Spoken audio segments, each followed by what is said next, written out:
On this week's episode, can Picard boldly go where other Star Trek series have gone before? Is it a fine? Uh, is it a fine time to be a gentleman? And are you ready for Super Nintendo World? All this and more as we reach our next stop, the PCC multiverse. And we're back with another episode of the PCC multiverse. This is Gerald Glasser from Pop Culture Cosmos, the Lakers Fast Break, Inside Sports Fantasy Football, and also as well, and Game Source. Thank you so much for listening to all of our great programs. But it wouldn't be a PCC multiverse without my good friend. He's our own starship captain of Pop Culture Cosmos. You got to check out what he's doing today at popculturecosmos.wordpress.com. His awesome show Topicocalypse, and his great book. Congratulations, you suck. It is my good friend. It is Josh Peterson. What's up, man? What's up? Just dealing with some SoCal allergies, if you know what I mean. I know what you mean. Had them for many years, so I hear you on that. They turn from SoCal allergies to, I guess you could say, Southern Desert pain in the behind. I guess you could probably best say, just headaches galore from the wind and the dust and all that here in the valley. But yeah, go ahead. Oh no, I was just scratching my nose. You're good, man. Keep going. There, see, because I mentioned allergies. Right, there you go. But it is going to be a great episode we've got for you today. Before we go into it, I just want to make sure everybody I just want to make sure and tell everybody out there, if you get a chance, and please, if you can, do this for us. If you can subscribe to our shows so you get the latest episodes from the Pop Culture Cosmos anywhere you get your podcasts, whether it's Spotify, Apple Podcasts, doesn't matter. Please subscribe to us because we drop not only one, not only two, but sometimes even more shows per week. So you got to subscribe today to any of our Pop Culture Cosmos channels wherever you get your podcasts. And make sure, if you can, leave us that 5-star review so you can let us know that we're doing a good job. Also, as well, it gets us higher on the food chain out there and gets us more visible to other pop culture to other pop culture fans out there as well. But it is going to be a great episode we've got for you today. We're going to be talking some Star Trek Picard, because Star Trek Picard debuted this week on CBS All Access. We'll talk about the show here in a minute. Plus, also as well, one of Josh's favorite things, one of Josh's favorite movie styles is coming out this weekend at the box office, because The Gentleman showcases Guy Ritchie's talents again. How much? We'll go ahead and talk about that here in a minute as well, because it is competing at the box office with Bad Boys 3 and so many other movies. So we'll also tell you exactly what's the outlook for that movie, and see if it's something that will go ahead and resonate with some of his other great projects that are very similar to what's going on with The Gentleman. Plus, also as well, we've got we've got Marcus de la Garza. He's stopping by to talk about The Expanse. Season 4 is done on Amazon, and good news, Season 5 is on the way, with more cast members becoming recurring characters, becoming regular stars on the show. The budget looks like it's going to be expanding. So there's a lot of good news for fans of The Expanse. The numbers are great on it. So Marcus de la Garza and I are going to be talking about that coming up here in a little bit. Plus, also, we've got not only one, two, but three great interviews coming up from PepCom and CES. It's JBL Quantum, and Moff Mutrix. So that's coming up as well on the show here today. We're also going to be, maybe if we can, before we head on out, talk about Super Mario World coming to Universal in Florida, and also maybe a little bit of Blade Runner as well to close out the show. But my friend, it is Star Trek Picard. It did debut this week. It's probably the biggest news. It's probably the biggest news in pop culture right now. The return of Jean-Luc Picard to the world of Star Trek. So I want to hear your thoughts with Patrick Stewart once again reprising his role. Are you excited for this round of Star Trek? Okay, well, I'll be honest, man. I'm not like a huge Star Trek fan. I like the movies. I am interested in, what makes this a role that he wants to keep going back to. I'm hearing a lot of commercials where they're saying, you should never have left the deck of the ship and blah blah blah. So, I mean, obviously you're the Star Trek fan and I defer to you on all things Star Trek, but what is it about this role do you think that kept him wanting to do it? Because I know they just asked him, hey, have you had talks with Kevin Feige about going, breaking into the MCU at all? And he said that no, or yes, he has had plenty of talks and he won't be going back. And he goes on to say that him and Jackman decided they're just done with the characters. But from what I'm hearing, the story with Jackman's a little bit different. But I mean, what makes him want to go back to this character as opposed to some of the other big characters that he's done? I don't think I would rule out Patrick Stewart in that role, my friend. I don't think it's 100. I'm until I see it. Until I see a new Professor X that's out there that's not James McAvoy or Patrick Stewart. I'm going to say right now it's still them, because I know that there's probably talks going on or have been talks going on with James McAvoy as well. I think that at some point in time, Patrick Stewart may be convinced and talked into it if it's right. And that's the same thing going on with Star Trek Picard. This was something that he's probably shooed off for quite some time, returning back to the role. But it took a compelling narrative for him to get back into it. It's already been approved for season 2, so obviously CBS All Access is very high on it. I got a chance to check out the first episode, and I guess what you could say is it came back to a lot of familiar themes for him as far as some of the characters that he relates to and some of the characters that he is invested with over the course of his time with Star Trek The Next Generation and also the movies. And it does reference some of the things that went on in the movies, the Star Trek Next Generation movies, in that timeline. So if you're familiar with that, you get to go ahead and get a refresher course on that. Plus also there is a incident. There's also a catastrophe that is part of the situation that they briefly touched on, which when I saw it, I was hoping for a little bit more elaborate, maybe like either a dream sequence or actually a recreation of the events that took place. It was more like a newsreel, so I was kind of a little bit disappointed as far as how it was presented. I wish it was been presented in a larger scale fashion, and someday it just might be in an episode down the line. So I'm hoping that will be the case. But it's part of it drives some of the reasoning behind the first episode.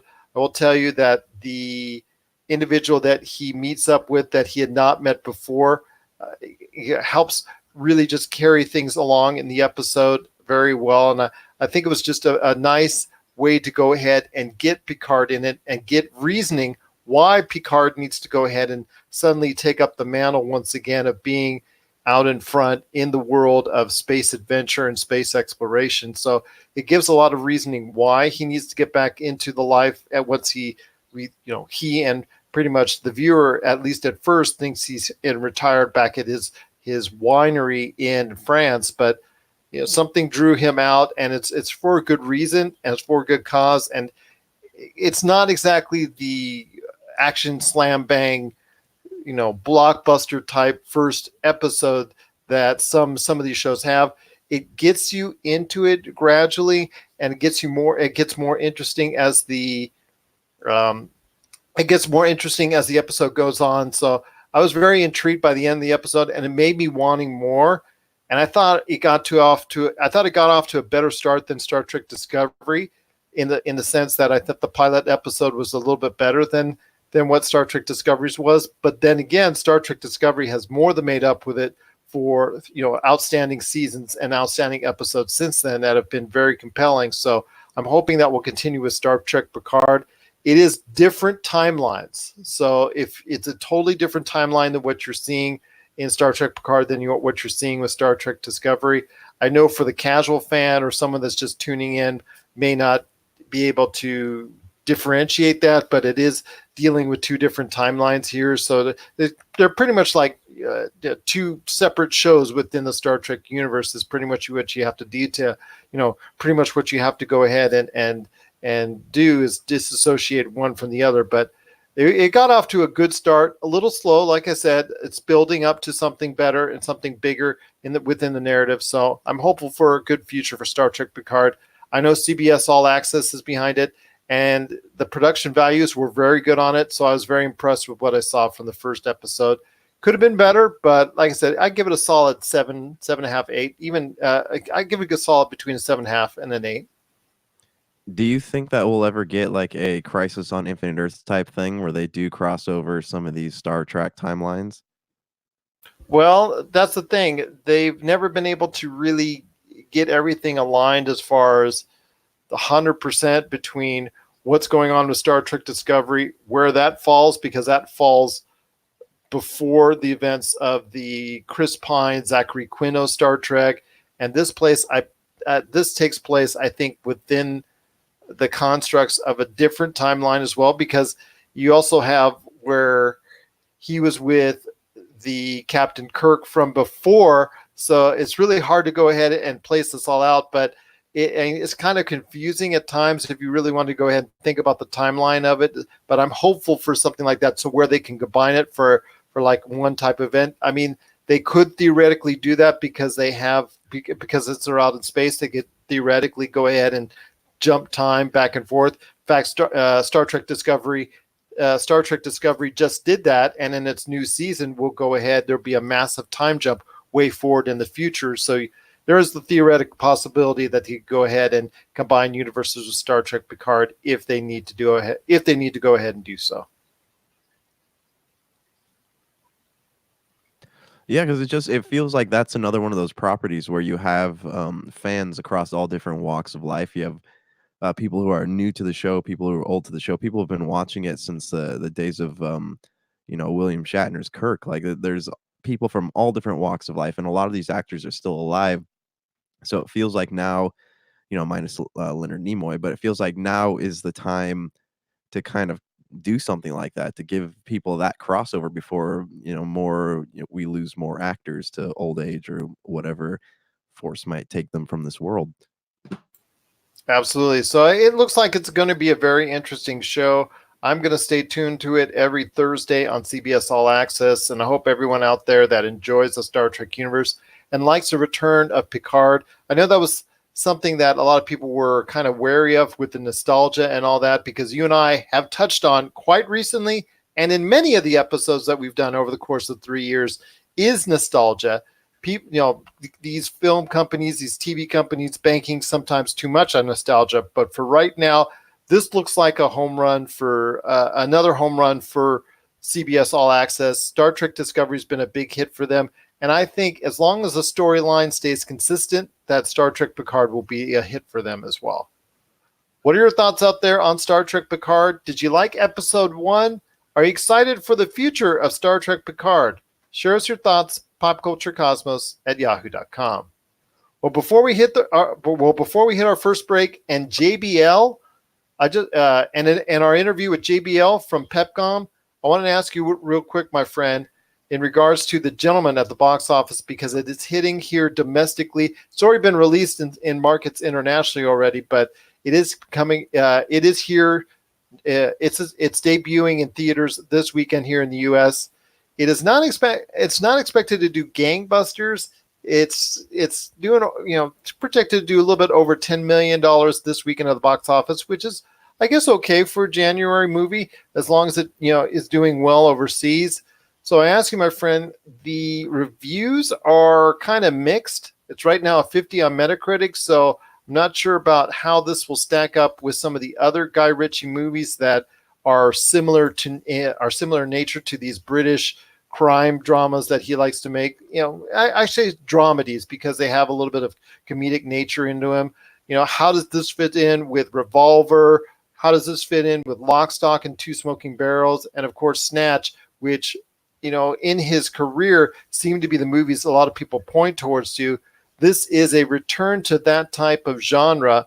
Was it something that I think a lot of people were hoping for, that because his career's taken him full circle, that is going back down to where he once, going back to where he was once before? Are you excited for that? Because his career and what he's done in the time between this movie and his last movie of the like, basically Revolver, that's been 15 years. So do you think he can? So do you think he can have that type of magic once again? I think so. I think he's still got a lot left in him. Let's not forget that Guy Ritchie films have never been, box office smashes. They've always kind of had their cult. It's kind of like Kevin Smith, right? These films have their cult followings, and they do get bigger over time as people talk about them. They're like Boondock Saints, Clerks, films like that. So let's not forget about that. I also think that Well, Guy I Ritchie, mean, you could say Aladdin's been a big hit for him, and so well, has the Sherlock Aladdin, Holmes movies. yeah, yeah, that's true because they did have a lot of big star power. With Aladdin, I would say that it got him a lot of notoriety just because it was a Disney film, and I don't know how much of that he actually had control over. I imagine it's kind of like a Josh Trank Fantastic Four situation where he had all these edits he wanted to do, and then Disney kind of said, "Nope, can't do that." Because you can see a lot of that in the film, where like Aladdin's jumping around buildings and things like that. As for the Gentleman, I'm actually really excited to see it. I'm planning to go see it this weekend, but I do love the cast. I've heard good things from people who have seen it, and it kind of feels like a return to form for Guy Ritchie, and I would hope that people would go see this one, and it would in an era of these big budget superhero films and Star Wars films and things like that, that it would be kind of like a standalone, something that kind of stands out amongst them. We have I feel like Guy Ritchie is kind of like the Martin Scorsese of crime comedies, so I would hope that this would be really good. I love Snatch. It's still one of my favorite films of all time, and he actually gave a lot of people their start. He gave Jason Statham his start, and I forget what the guy's name that plays Bullet Tooth Tony in that film, but he got his start on that. Like a lot of British actors got started on Guy Ritchie films, so I would hope that he would still have it. I'm sure he still has a lot left in him, and sorry, I'm sure he still has. Like every time I go to talk, the dog barks. I'm sure that he still has a lot left in him, and I'm excited to see this movie. The critics, critical acclaim is a hard thing to get these days, so I don't know, what their requirements are, but I would hope that this would be something that kind of catches their eye. If not them, then the regular movie going folk like you and me. Well, let's hope that's the case and that there is a good word of mouth on the film and that people can compare it favorably to those films when you're talking about Revolver, Snatch, Lock, Stock, and Two Smoking Barrels that are similar vein to this type of film and that the gentleman can find an audience long term. And it's not exactly that expensive of a movie. So the turnaround as far as what it could do box office wise doesn't have to be that vast, but it's still already gotten over $15 million worldwide already. So it's gotten a nice little start going for it. And if it has a decent film, if it has a decent weekend at the box office, 10, 15 million here in the US, that could be a nice tight little start for this film as far as, what Guy Ritchie can do, whether he wants to do this type of film or a big budget film or what have you. He can always have choices because he's such a proven commodity as a director. So it's good to see what he's still doing as far as either the small project like he's doing here or a larger project like Aladdin or the Sherlock Holmes films, which is rumored to have a third one at some point in time down the road. So I'd like to see that from him. To be honest, I do like Snatch and Revolver and Lock, Stock, and Two Smoking Barrels. Those have all been decent films for me. But again, for me, it's been the Sherlock Holmes films, I think, from him that I've liked the best. So I'm hoping for more of that. And I think we will get it, especially after the failure of Doolittle for Robert Downey Jr. He'll probably need something else that's non-Marvel related to go ahead and, keep him in the spirit of things.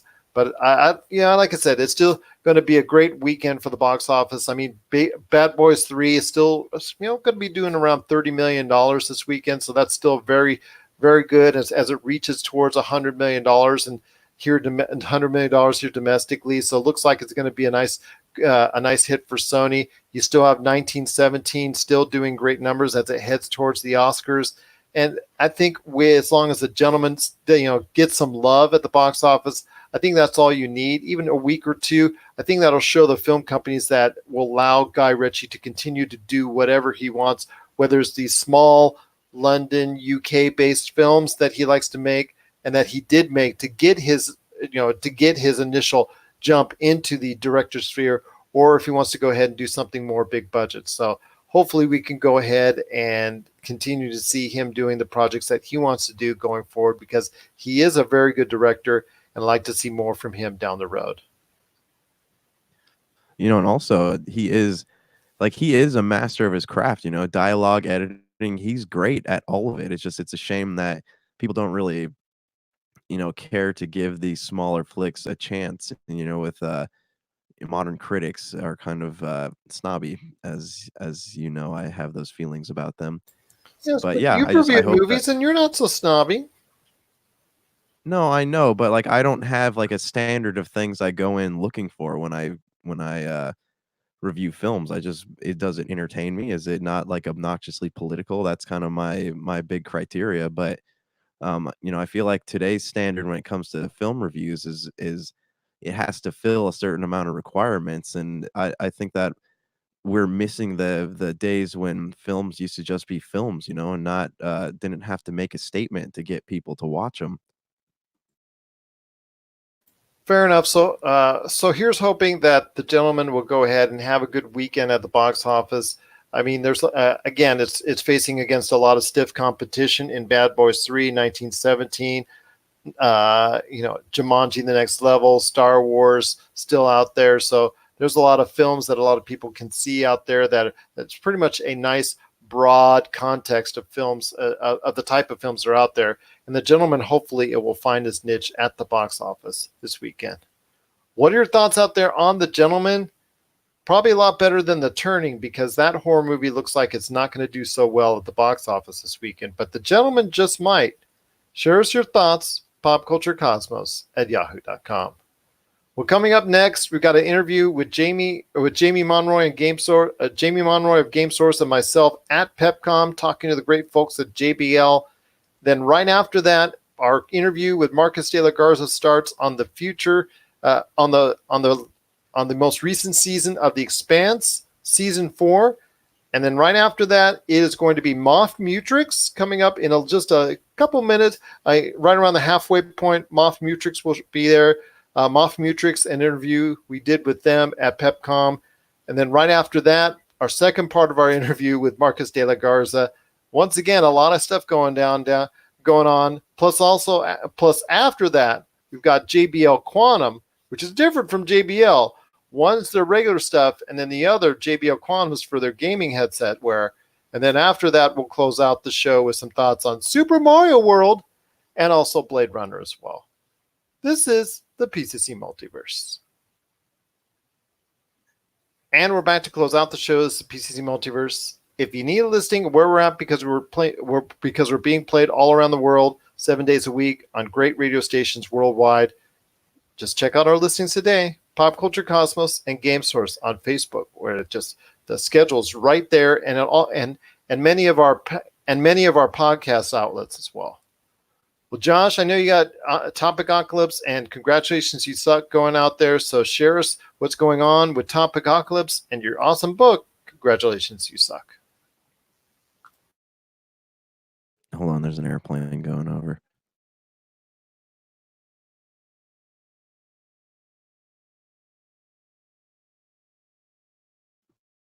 Okay, so there are new episodes of Topicocalypse going up. The last one went up on Monday, and that was our top shows of the year, which is also available on the Pop Culture Cosmos channel because it features my good friend here, Gerald Glassford. And congratulations, you suck. It's still, I guess I'm saying that because it's stuck, it seems. Still on sale at Amazon and Powell's Books and Barnes & Noble. Pick up a copy online. I get it in physical and ebook formats, and I would appreciate any love you could show that project, and that would help me kind of fund the next one. So if you have bought a copy, I really appreciate it. Please leave a review, and thank you for your time. That's Congratulations, You Suck. You can get it today at Amazon and BarnesandNoble.com. And then also check out his podcast, available everywhere you get your podcasts, and that is Topicocalypse. Check out his podcast, Topicocalypse, everywhere you get your podcasts. Before we head on out, my friend, I just want to go ahead and congratulate our good friend Rob McCallum and Jay Bartlett, our good friends Rob McCallum and Jay Bartlett, on their Kickstarter action figures adventure.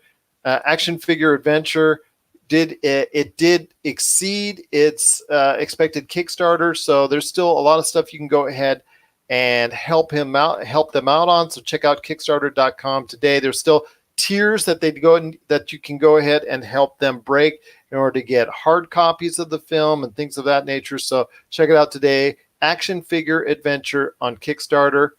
Also want to make sure to thank Marcus de la Garza, the folks at JBL Quantum, and Moth Mutrix.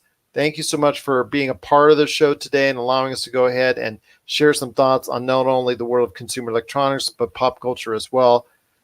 Next week on the PC Multiverse, just want to go ahead and let everybody know that we're going to, all the interviews will be done. All the interviews will be knocked out from CES and PepCom, and we'll have our final thoughts on CES and PepCom and what were the best products that I saw coming up on next Friday's show, on next week's show, the PCC Multiverse. But before we head on out, two quick things, my friend. The Epic Universe that Universal's creating, which is a third theme park at their world in Orlando. They're going to go ahead and they've just confirmed that they're going to go ahead and build a Super Mario World within the context of that, of that third park. I just recently visited the Universal parks and just had a great time there. So your thoughts on a third Universal park in Orlando containing a Super Mario World, and basically it's going to be a big Nintendo adventure. I think it's a great idea. I don't know why there aren't more theme park attractions based on video games. Because if we've learned anything over the past few years, especially with Nintendo and their Switch hardware, is that people do like that stuff. Like video games are not, are not going out as it was once believed when the mobile game thing started picking up. I don't know why it's taken them so long to get something like that. I know that it's going to do well in Japan, but I'm just curious, and I'd love to hear your thoughts. How do you think it's going to do with the American market? Because I know, E3 is a big thing every year. The PlayStation experience, whatever Xbox does, in the PAX West, PAX East, things like that. So there are people who love video games, but is it, gamers are a cheap bunch. So is it enough to make them want to go to a theme park? I hear you. That's the question. I think if it has the solid context of what you and I are most familiar with, and also the regular consumer at large, and that is Super Mario, Zelda, Pokemon. As long as it contains some of those elements within the confines of Super Mario World, no matter how big it is, that's probably going to be a big hit at the Universal. I think there's obviously going to be some themed rides that a lot of people are going to get into when you're over there. I mean, I just recently went to the Universal studio, I just went to Universal Orlando and went to both parks and had a great time. And they have the different themed worlds that are out there. Some of them are a little bit passé. Some of them have aged a little bit. But, there are like the Harry Potter area, which is still the most popular area in the park. Jurassic Park, they have an area there as well that gets a lot of interest. But it depends on which avenues that you're going down. And I think a Super Mario World, when Epic Universe comes out late, I guess in 3 years or so, that's going 2023, I think is the target date. I'm hopeful that we'll get to go ahead and see a nice, version of that. And I think you're right. That will hopefully lead to more video game themed parks, or parts of theme parks, whether it's Six Flags saying to Microsoft, hey, we want a Halo Land within the confines of it, or Disney saying, you know what, Sony, can you make us an Uncharted Land or something like that? It would be just great to see that type of involvement. And I think Super Mario World is going to probably be one of the biggest, it's going to be one of the best and most frequented areas of the new Universal Park at Orlando when it opens. So I couldn't agree with you more on that. It's going to be something a lot of people are going to clamor to because they're going to do it and we're probably going to go ahead and associate it with a lot of things that people know about Nintendo.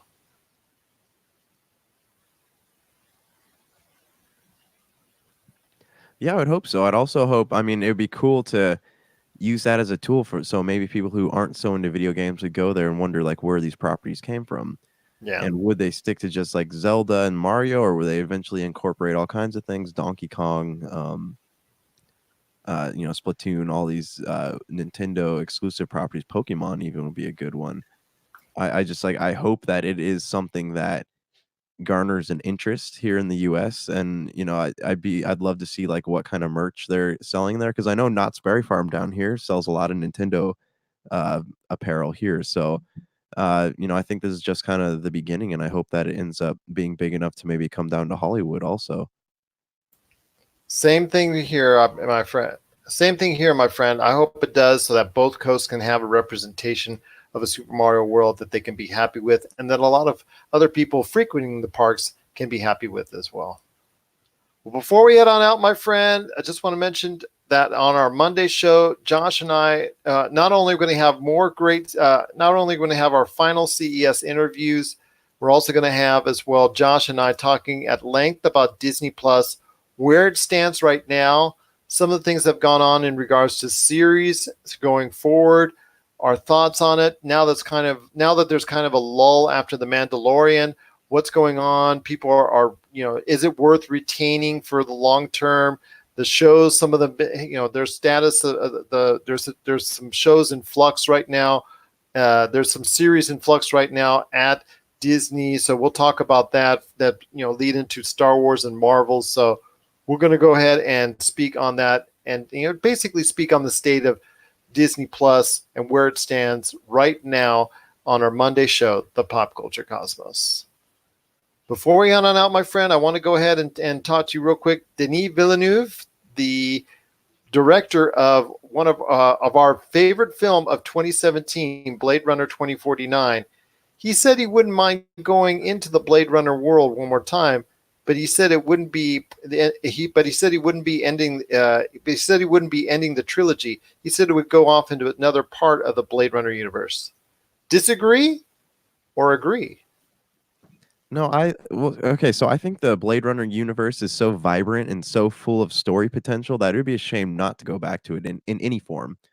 I know they have the animes and they're planning on finishing, the Harrison Ford, Ryan Gosling. I don't, I don't know how that's going to work. Their arcs in comic book form, and that's really cool. I'm stoked to see that. But yeah, it'd be a shame to go, to kind of let that world run dry and just never touch it again.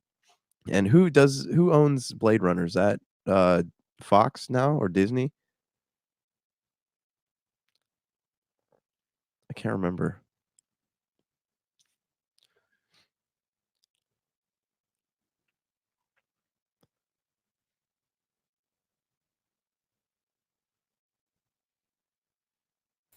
Okay, it looks like it's Warner Brothers. Warner Brothers. Okay, all right. So I mean, they can still kind of get that going. But yeah, no, I think Denis Villeneuve did a great job with Blade Runner 2049. As we've discussed many times, it is one of our favorite films of 2018, and it deserved the awards it got nominated for. I just wish that it had done a little bit better, but perhaps, starting in a new place with a new character would be the right move to kind of bring Blade Runner into the minds of modern film goers. And that way, if that doesn't work, then perhaps Blade Runner is a property that just people don't really have any love for. But I think if you started somewhere new and start from scratch, and with the writing that was so powerful in Blade Runner 2049, I think you could do great things. I think a lot of people would really be interested in it.